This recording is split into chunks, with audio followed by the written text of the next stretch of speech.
Bob Johnson with PK&W Modelwerx coming at you with another video. This time about how I replaced the work top on my workbench. Apologies for the detritus behind me and what you'll see during the video.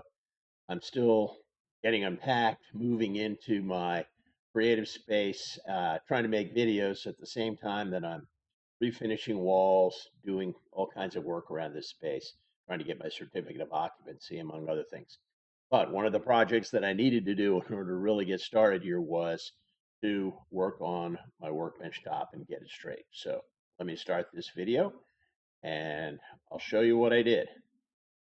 So here you can see I'm scanning along the edge of the old top, and it's trying to follow the edge of this board, and you can see how both how my camera doesn't focus very well and how warped the top is. So I had to tip up this table, pretty heavy table, and take off the existing top. You can just see poking out from behind the table on the right hand side is a solid core interior door that I got for 99 bucks from Lowe's, and I had put a couple of coats of poly on the back of that just to seal that to prevent it from warping, getting anything into it.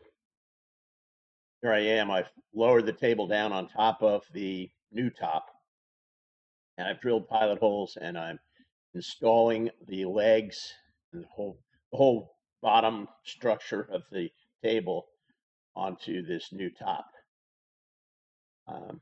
And then I'll stand it up.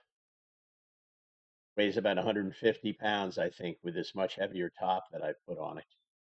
And I'm going to start putting the coats of polyurethane on the top of this new top. And so that's what I'm doing here. I ended up doing this 4 times total, I think. I did it 3 times before I installed a plywood skin. And you can see behind me that sheet of plywood is like 4mm or 5mm plywood, cost $22. And I'm going to put that on top of this so that mess it up. I can, in a few years, I can just get another plywood sheet and put it on top and have a reflect top.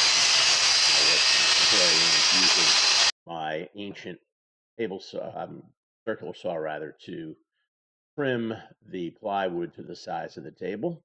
And now I'm using 3/4 inch wood screws, drilling countersink holes and putting the fasteners in to hold the plywood to the tabletop. Plywood has gotten 2, I think at least 2, plus, and the top will get 3 coats of polyurethane because I'll coat it after I've installed these screws and put wood putty in there and sanded the wood putty. I'll then put some more poly on there. Now you see I'm working from one end to the other. I don't want to create any humps in the middle of it or anything, so it stays straight and flat against the workbench top. So getting down towards the end, then I'm going to have to clean it off. I use a dust buster to clean it off. I wiped it down with some thinner just to get some of that dry putty off. And then I went back over with a roller of polyurethane again to seal it up one more time, just to make sure it's totally protected.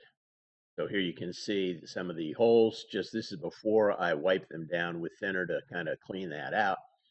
But it didn't get completely clean anyway. And here's the kind of the finished product.